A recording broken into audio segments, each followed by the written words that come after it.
Hello everyone, welcome to iDream Career Path. This is Chiranjeevi, Competitive Exams Mentor.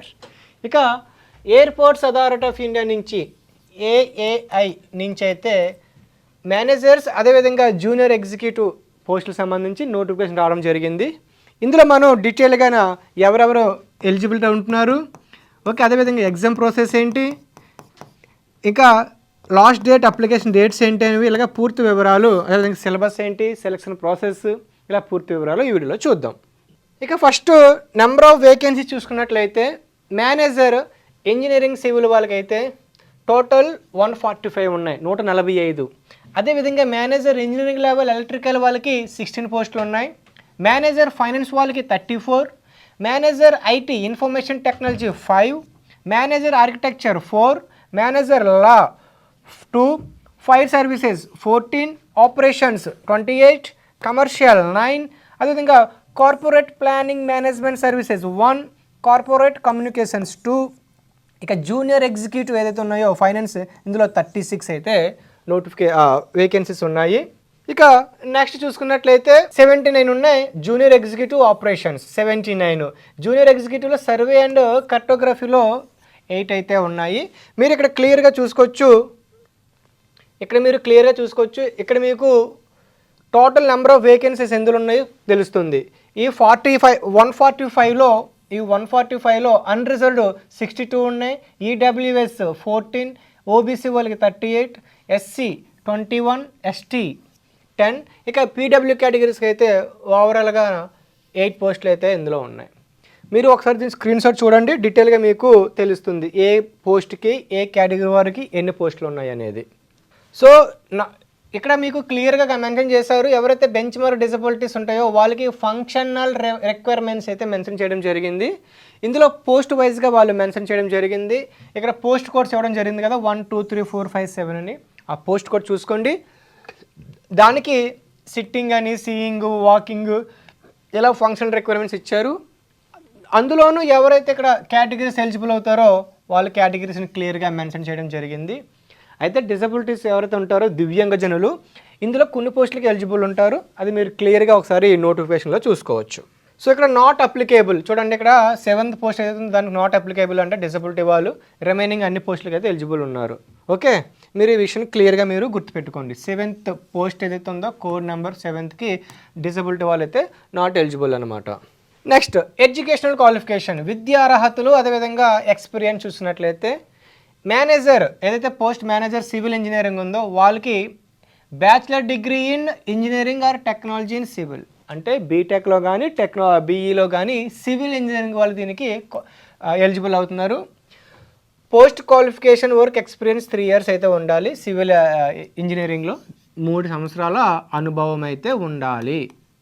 Okay, చాలామంది బీటెక్లు చేసి civil ఇంజనీర్గా private జాబ్లో పనిచేస్తుంటారు, వాళ్ళు దీనికి ఎలిజిబుల్. ఇది ఒక మంచి అవకాశం అని చెప్పుకోవచ్చు.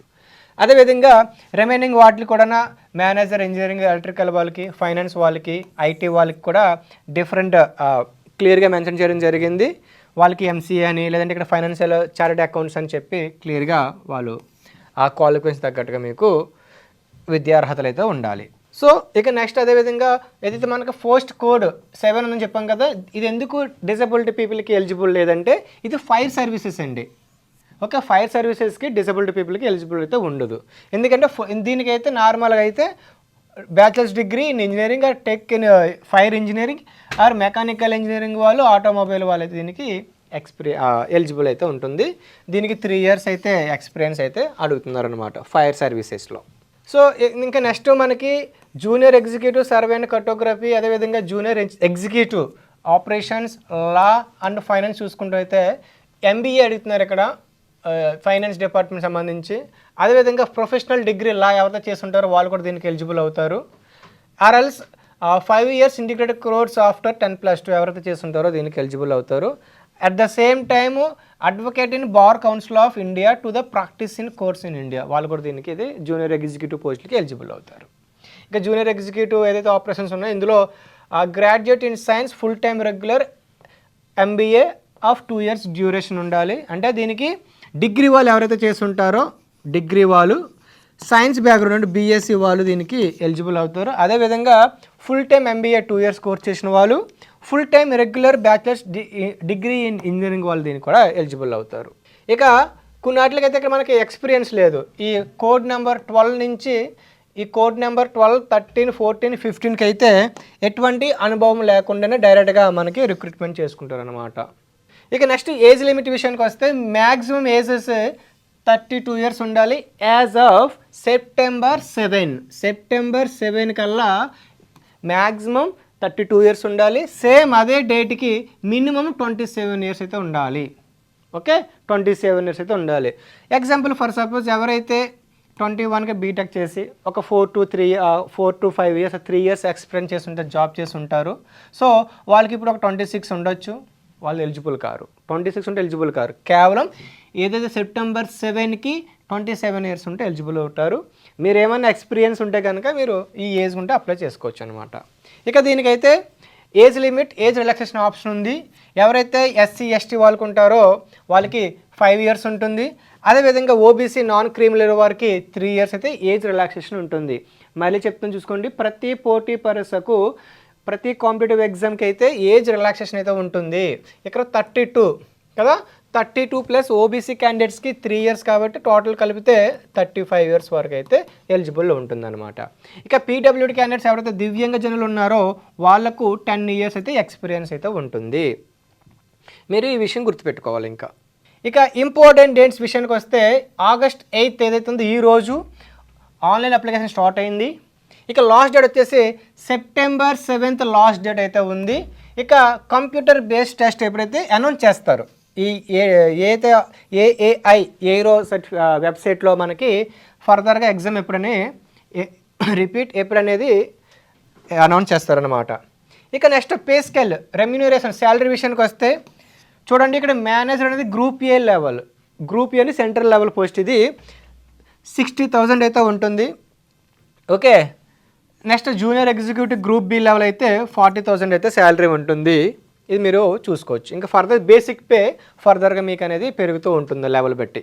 ఇక్కడ కొన్ని విషయాలు గుర్తుపెట్టుకోవాలండి. ఎవరైతే OBC వాళ్ళు ఉంటారో OBC వాళ్ళు OBC non criminal certificate apply చేసుకోవాల్సి ఉంటుంది. అదేవిధంగా ఈ సర్టిఫికేట్ అనేది ఫైనాన్షియల్ ఇయర్ 2026-27 సంబంధించింది అయితే ఉండాలి. ఈ విషయం మీరు గుర్తుపెట్టుకోవాలి. ఓకే, ఇక నెక్స్ట్ అదే EWS ఎవరైతే ఉంటారో ఎకనామికల్ వీకర్ సెక్షన్స్ వాళ్ళు 2026-27 ఫైనాన్షియల్ ఇయర్ సంబంధించి అయితే మీరు ఉండాలన్నమాట. అదేవిధంగా SC ST సర్టిఫికేట్ సంబంధించి అయితే SC ST సర్టిఫికేట్ సంబంధించి సేమ్ ఏదైతే బిఫోర్ September 7th డేట్కి అయితే మీకు అయితే ఉండాలి. ఇది మీకు ఎందుకంటే ఈ డేట్ September 7th డేట్కి ముందు మీకు ఉంటే కనుక వెరిఫికేషన్ టైంలో మీరు దాన్ని సబ్మిట్ చేయవలసి ఉంటుంది. ఇక డిజబిలిటీ పీపుల్స్కి అయితే ఇక్కడ స్క్రైబ్ ఆప్షన్ కంపెన్సెంటరీ టైం అయితే ఉంటుంది. మీరు విషయం గుర్తుపెట్టుకోండి, ఇక్కడ స్క్రైబ్ అనేది మీరని తెచ్చుకోవచ్చు, లేదంటే ఎగ్జామ్ టైంలోనూ వాళ్ళని మనకి ఇస్తారనమాట. ఈ విషయం మీరు గుర్తుపెట్టుకోవాలి. మీకు ఇక్కడ కంపెన్సేషన్ టైం అయితే ఉంటుంది. ఫర్ సపోజ్ ఈ ఎగ్జామ్ 2 hours ఉందనుకోండి, ఒక అవర్కి 20 minutes ఎక్స్ట్రా ఇస్తారు. అప్పుడు మీకు జనరల్ వాళ్ళకి అయితే 2 hours ఉంటే, డిజబిలిటీ వాళ్ళు ఎవరైతే ఉంటారో వాళ్ళకి 2 hours 40 minutes అయితే టైం ఉంటుంది. ఇది స్క్రైబ్ ఉన్నా సరే, స్క్రైబ్ లేకుండా మీరు ఓన్గా కంపెన్సేషన్ టైం ఉన్నా సరే దీనికి ఎలిజిబుల్ అవుతారు. మీరు ఎప్పుడైతే మీరు PWD సర్టిఫికేట్ ఇది సబ్మిట్ చేస్తారో అప్పుడే మీకు దీనికి ఎలిజిబుల్ అవుతారు. ఇక ఎంపిక విధానం, సెలక్షన్ ప్రాసెస్ ఏ విధంగా ఉంటుంది అంటే, సెలక్షన్ ప్రాసెస్ కంప్లీట్గా చూడండి. ఇక మీకు ఆబ్జెక్ట్ ఏదైతే కంప్యూటర్ బేస్డ్ టెస్ట్ అయితే పెడతారు. దీని తర్వాత మీకు నెగిటివ్ మార్కింగ్ అయితే ఉంటుందండి. దీనికి దాన్ని బట్టి మీరు ఫర్దర్గా మీరు అయితే చేయవలసి ఉంటుంది. ఇక్కడ క్లియర్గా మెన్షన్ చేశారు, computer based test will be followed application verification. దేనికి పోస్ట్ కోడ్స్ ఏదైతే 1 to 11 ఉన్నాయో వీటిలో కూడా ఇంటర్వ్యూస్ ఉంటాయి, సెలక్షన్ ప్రాసెస్ ఉంటుందని చెప్పారు. అదేవిధంగా ఫైర్ సర్వీసెస్ మేనేజర్కి అయితే ఈ పోస్ట్కి అయితే ఫిజికల్ మెజర్మెంట్ టెస్ట్ అయితే ఉంటుంది అప్లికేషన్ వెరిఫికేషన్ తర్వాత అనమాట. దీనికైతే ఫిజికల్ టెస్ట్ అయితే ఉంటుందని క్లియర్గా మెన్షన్ చేయడం జరిగింది. ఓకే, ఎగ్జామ్ అయిపోయిన తర్వాత మీకు ఫిజికల్ CBT అయిపోయిన తర్వాత మీకు ఇంటర్వ్యూ ఉంటుంది. CBT తర్వాత ఇంటర్వ్యూ అండ్ డాక్యుమెంట్ వెరిఫికేషన్. ఇంకా ఏదైతే ఫైర్ సర్వీసెస్ ఉన్నాయో దీనికి ఫిజికల్ ఎఫిషియన్సీ టెస్ట్ అయితే ఉంటుంది అనమాట. ఇక్కడ క్లియర్గా మెన్షన్ చేశారు. నెక్స్ట్ ఎయిర్పోర్ట్ ఆపరేషన్స్కి మేనేజర్ లెవెల్కి, జూనియర్ ఎగ్జిక్యూటివ్ ఎయిర్పోర్ట్ ఆపరేషన్స్కి light motor vehicle licence is essential, తప్పనిసరి అని చెప్పారు. అదేవిధంగా టెంపరీ లెర్నింగ్ లైసెన్స్ ఏదైతే ఉంటుందో అది దాన్ని యాక్సెప్ట్ చేయరంట, గుర్తుపెట్టుకోవాలి. ఓకే, అదేవిధంగా క్యాండిడేట్స్ ఎవరైతే ఈ మేనేజర్ ఫైర్ సర్వీస్కి షార్ట్ లిస్ట్ అవుతారో వాళ్ళు valid permanent light motor vehicle licence ఎప్పుడు అప్లికేషన్ వెరిఫికేషన్ టైంలో మీరు సబ్మిట్ చేయవలసిందే. దే క్లియర్లీ మెన్షన్డ్ టెంపరీ లేదా learning licence will not be accepted, గుర్తుపెట్టుకోవాలి. ఇక నోట్ ఏంటంటే on selection candidates must acquire heavy vehicle driving licence having 2 years induction. దీన్ని మీరు గుర్తుపెట్టుకోవాలి. ఒకవేళ దీన్ని మీరు కనుక ఇవ్వకుండా కనుక మీ క్యాండిడేట్స్ని అయితే రిజెక్ట్ చేస్తారని గుర్తుపెట్టుకోవాలి. అదేవిధంగా failure to do so will make them ineligible for promotion and draw third annual increment onward. అంటే ఇక్కడ ఇంక్రిమెంట్స్ అవ్వచ్చు, మీ ప్రమోషన్స్ అవ్వచ్చు, ఉండవు అనమాట ఒకరు మీరు సబ్మిట్ చేయకపోతే. ఇక నెక్స్ట్ ఎవరైతే central government, state governments and autonomous body పిఎస్సిస్ పబ్లిక్ సెక్టర్ అండర్టేకింగ్స్లో పనిచేస్తారో వాళ్ళు ఎన్బిసి ఏదైతే ఎన్ఓసి ఏదైతే నో అబ్జెక్షన్ సర్టిఫికేట్ ఉందో దీన్ని కంపల్సరీ సబ్మిట్ చేయవలసిందే. ఓకే, ఎందుకంటే ఫర్దర్గా మీకు ఆ కంపెనీ నుంచి ఇటువంటి ఇష్యూస్ లేకుండా నాకు ఇటువంటి అబ్జెక్షన్ లేదు అని మీకు ఒక సర్టిఫికేటు ఆ టైం వాళ్ళకి మీరు ఇవ్వాల్సి ఉంటుంది. మరి ఇంకా ఏ విధంగా అప్లై చేసుకోవాలి, హౌ టు అప్లై అంటే మీరు ఏదైతే పోస్ట్కి అప్లై చేసుకోవాలనుకుంటున్నారో దానికి మీరు ఆ ఎలిజిబిలిటీ ఉందా లేదో ఫస్ట్ చూసుకోండి. దాని తగ్గ చూసుకున్న తర్వాత మీరు ఎలిజిబుల్ చేసుకోవాలి. ఫర్ సపోజ్ మీరు డిసబిలిటీ వాళ్ళు పోస్ట్ కోడ్ నెంబర్ 7కి ఎలిజిబుల్ లేరు, కానీ దానికి ఎలిజిబుల్ చేస్తే మీకు అటువంటి రాంగ్ ఇన్ఫర్మేషన్ ఇవ్వకుండా మీరు ఫస్ట్గా మీరు చూసుకోవాలి. ఒకవేళ మీరు చేశారనుకో, ఒకవేళ రాంగ్ ఇన్ఫర్మేషన్ ఇచ్చి మీరు వేరే దానికి చేసినా సరే డిస్క్వాలిఫికేషన్, గుర్తుపెట్టుకోండి, మీరు డిస్క్వాలిఫై అవుతారు. ఓకే, ఇక next candidates advise to read following. మీరు మొత్తం చదవండి. మీరు ఏ నోటిఫికేషన్ వచ్చినా సరే మీకు ఎలిజిబిలిటీ ఉందంటే వీడియో చూడడంతో పాటు ఈ అఫీషియల్ నోటిఫికేషన్ చూస్తే మీకు డౌట్లు కొంచెం క్లారిఫై అవుతాయి నేను చెప్పడంతో పాటు కూడా. అదేవిధంగా candidates apply online through link only, గుర్తుపెట్టుకొని ఈ లింక్ ద్వారా మీరు అప్లై చేసుకోవాలి. కెరీర్స్లోకి వెళ్ళండి. మీరు వెబ్సైట్లోకి వెళ్ళిన తర్వాత కెరీర్స్ అనే దాంట్లోకి వెళ్ళి అప్పుడు మీరు అప్లై చేసుకోవాల్సి ఉంటుంది. ఓకే, ఇక నెక్స్ట్ మీరు ఒక personal email ID, mobile number ఉంచుకోండి, దాన్ని బట్టి మీరు అప్లై చేసుకోవచ్చు. మీరు గుర్తుపెట్టుకోవాలి, ఏఏఐ వెబ్సైట్ మాత్రమే మీరు వెళ్ళాలి, స్పామ్ వెబ్సైట్స్కి మాత్రం వెళ్ళొద్దు. అదేవిధంగా మీరు ఇంకా మీరు కొన్ని సర్టిఫికేట్స్ మీ దగ్గర ఉండాలి. ఏంటి అవి చూద్దాము క్లియర్గానా. ఏంటంటే ఫస్ట్ మీరు మీ ఫోటో ఇమేజ్ అనేది మీకు ఈ సైజులో అయితే మీకు ఉండాలి, 4.5 ఇంటూ ఈ సెంటీమీటర్స్లో అయితే మీకు ఉండాలి. ఓకే, దీంతో పాటు మీ సిగ్నేచర్ అయితే ఉండాలి. సిగ్నేచర్తో పాటు థంబ్ ఇంప్రెషన్, ఆ థంబ్ ఇంప్రెషన్ ఉండాలి. హ్యాండ్ రిటెన్ డిక్లరేషన్ కూడా అది మీరు అప్లోడ్ చేయవలసి ఉంటుంది. దాని తగ్గ పిక్సెల్ సైజ్ ఇవ్వడం జరిగింది. సిగ్నేచర్ అనేది కేవలం బ్లాక్ ఇంక్ పెన్తోనే మీరు చేయాలి. They mentioned clearly black ink, బ్లూతో చేయకూడదు. ఓకే, ఇక చూడండి, thumb impression left thumb impression చేయాలి. ఎవరైతే డిసబిలిటీ వాళ్ళు ఒకళ్ళు రైట్ హ్యాండ్ లేకుండా లైక్ మీ వాళ్ళు లెఫ్ట్ వాళ్ళు జనరల్గా ఎవరైతే లెఫ్ట్ హ్యాండ్ ఉన్నదో వాళ్ళు రైట్ ఇచ్చిన ప్రాబ్లం ఉండదు అనమాట. ఇది ఎక్సెప్షన్ కేసు అయితే దానికైతే ఉంటుంది. నెక్స్ట్ అప్లికేషన్ ఫీజు విషయానికి వస్తే అప్లికేషన్ ఫీజు వచ్చేసి 1000 రూపీస్ అండి. 1000 రూపీస్ అయితే ఉంటుంది. ఇక ఎవరైతే SC, ST, PW candidates, women's ఉంటారో వీళ్ళకైతే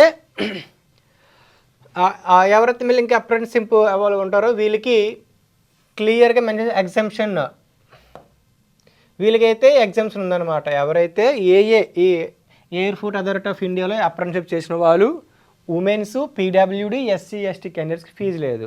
రిమైనింగ్ వాళ్ళకి 1000 రూపీస్ అయితే ఉంది. ఇది మీరు ఆన్లైన్లో పే చేయవలసి ఉంటుంది.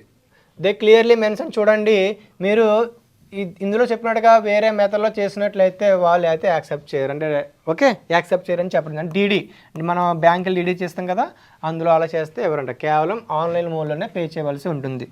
ఇక నెక్స్ట్ విషయానికి వస్తే ఏదైతే సిబిటీ ఉందో అది బైలింగ్వల్, హిందీ అండ్ ఇంగ్లీష్లో అయితే ఉంటుంది, గుర్తుపెట్టుకోవాలి. ఎక్సెప్ట్ టెస్ట్ ఆఫ్ లాంగ్వేజ్లోనే మన లాంగ్వేజ్ హిందీ అయితే హిందీ, ఇంగ్లీష్ అయితే ఇంగ్లీష్ ఉంటుంది. కానీ రిమైనింగ్ ఎగ్జామ్ మాత్రం హిందీ అండ్ ఇంగ్లీష్లో అయితే ఉంటుంది. ఇక్కడ సిలబస్ గురించి ఇక్కడ సిలబస్ గురించి మెన్షన్ చేయలేదు. ఓకే, నేను దీని గురించి దీని సిలబస్ ఏంటి, ఎగ్జామ్ ప్రొసీజర్ ఏ విధంగా ప్రిపేర్ అవ్వాలి, అదేవిధంగా ఎగ్జామ్ డేట్ ఎప్పుడు ఉండొచ్చు, ఇటువంటి ఈ డీటెయిల్స్ కోసం నేను ఇంకొక వీడియో అయితే చేస్తాను. అప్పటి వరకు మీరు దీనికి సంబంధించి మీరైతే అప్లికేషన్ ఫస్ట్ అప్లై చేయండి మీ ఎలిజిబిలిటీ బట్టి. ఓకే, ఆ తర్వాత నేను ఫర్దర్గా ఈ సిలబస్ గురించి ఇంకో వీడియో అయితే చేస్తాను. సో చూసుకున్నట్లయితే ఓవరాల్గా మనకి 200 పైగా అయితే పోస్టులు అయితే ఇక్కడ ఉన్నాయి. ఓకే, ఓవరాల్గా 200 పైగా అయితే పోస్టులు అయితే ఉన్నాయి. కాబట్టి మీరు మీ క్వాలిఫికేషన్ తగ్గట్టుగా ఒకవేళ మీకు ఎక్స్పీరియన్స్ అనుభవం ఉంటే కనుక గుడ్, లేకున్నా సరే అనుభవం లేకున్నా సరే మీకు జాబ్స్ అయితే ఉన్నాయి. కాబట్టి మీరు ఈ పోస్ట్ కోడ్ 13, 14, 15కి అయితే లేవు. ఒకసారి మీరు చూసి దాన్ని బట్టి మీరు అప్లై చేసుకోండి.